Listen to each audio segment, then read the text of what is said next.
Welcome to the HR Empowerment Podcast, where we will uncover strategies and new insights from HR professionals who discuss up-to-date regulations, best practices, and the most pressing topics like diversity and equity, leadership, dealing with difficult situations, and much more that affect your bottom line and business. Thanks for joining us. Hey everybody, Wendy Sellers here, the HR lady. Welcome back. We are here talking with our expert on so many things, but definitely on ritual and HR practices. And we're going to be asking our expert then on trauma in the workplace. So welcome back. Thank you. Good to be with you. Yeah. And where are you calling in from? I am in Asheville, North Carolina right now. Oh, beautiful, beautiful place. Lucky you. Good time of the year. Probably still hot up there too as well, right? Yep. Hey, I want to ask you, talk to me about what do we mean by trauma in the workplace, and how trauma impacts everybody's life, even when it's not you going through the trauma. That's right. Yeah. So I think one important fact to know is that when you go to work, you take your nervous system with you. Everybody does, right? We don't go anywhere without our nervous systems. And our nervous system is our fight, flight, freeze response mechanism when we feel threat or we feel overwhelmed, right? And so that happens at work too.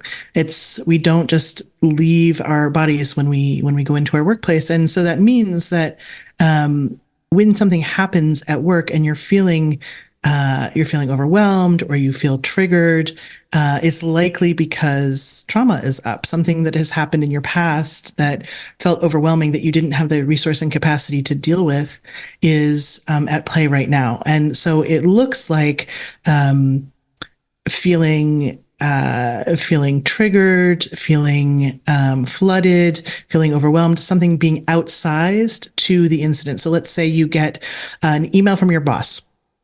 And your boss says, I need to talk to you. And you go into a trauma response of like, oh my God, what's he going to say? Am I going to be fired? Right? You kind of worst case scenario it. And that is that panic that you're experiencing in your body is a response to something that's happened in your past where you felt powerless. Right? And so this happens all the time at work and we don't talk about it. We don't talk about our nervous systems in the workplace. And I believe that workplaces that become trauma informed, that are aware of the impact that folks are experiencing in their nervous systems and can learn to make space for that and learn to have language around it, increases the humanity that people are experiencing at work, and it makes them more productive, and it also helps them stay in their jobs because they feel like they get to be their whole self, right? They're not just like having to leave parts of themselves at the door. Like they're not having to pretend that they're not triggered because they can go to their supervisor and they can say something like, oh, I'm really impacted by what you just shared with me, right? There's language around it. Does that answer the question? Yeah, absolutely. Yeah. It's just in all of this is just so interesting that I know we as society always make fun of the younger generations. And I mentioned it. I'm so glad I'm not a young generation right now because they're dealing with so much trauma. And we, regardless of what our age is, we have to recognize that at work too. We have a shortage of workers. Well, we have a shortage of workers with the skills that we need, right? And so we have to learn to, be nice and be empathetic and be human. And I really do think so many businesses are missing that. I do think a lot of businesses finally, turned it on and figured that out since the pandemic. But I just wish so many more can say, all right, I got it. I've got to just be nice to my humans that work for me and treat them like a human and know that they may be dealing with trauma that I know nothing about. And if I just knew a little bit about it, not that it's any of your business, but that if I knew a little bit about it, maybe I would be nicer to people. Yeah, that's right. That's right. We don't need to know someone's story to know that they have experienced trauma because we've all experienced trauma. You're talking about a difference in generations. I'm Gen X. And so our generation didn't have language for it, right? We didn't know how to talk about it. We just kind of sucked it up. Like, yep. toughen up and suck it up and like, don't talk about your feelings.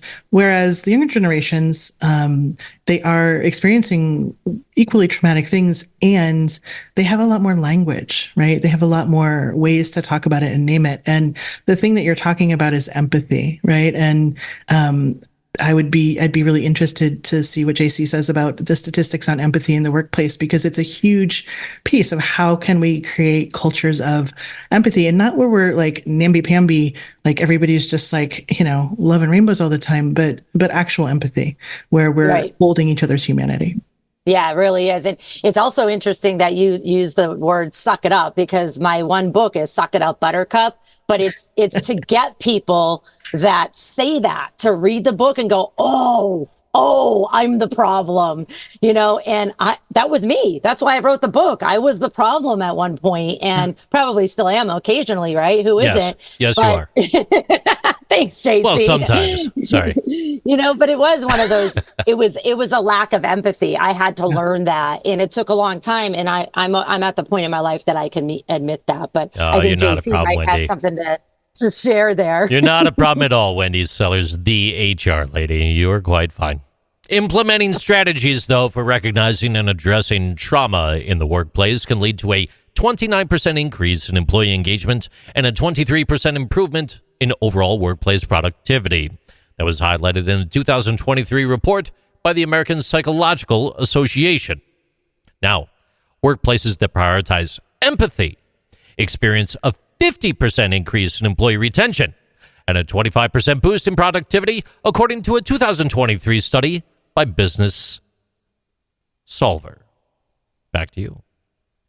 There you go. There's your stat there. 50% increase in employee retention.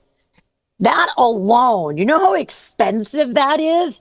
You don't have to replace anybody. You don't have to recruit, which is so expensive. So if you could just teach your managers, your coworkers, your humans that work for you, what empathy is, how to use it in the workplace, you can save so much money.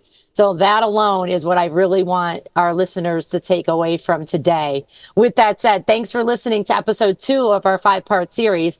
In our next episode, we're going to cover equity and justice and redefining HR. Thanks for joining us. Thank you for joining the HR Empowerment Podcast, brought to you by Aurora Training Advantage. We hope you've gained new insight and strategies to navigate the HR profession.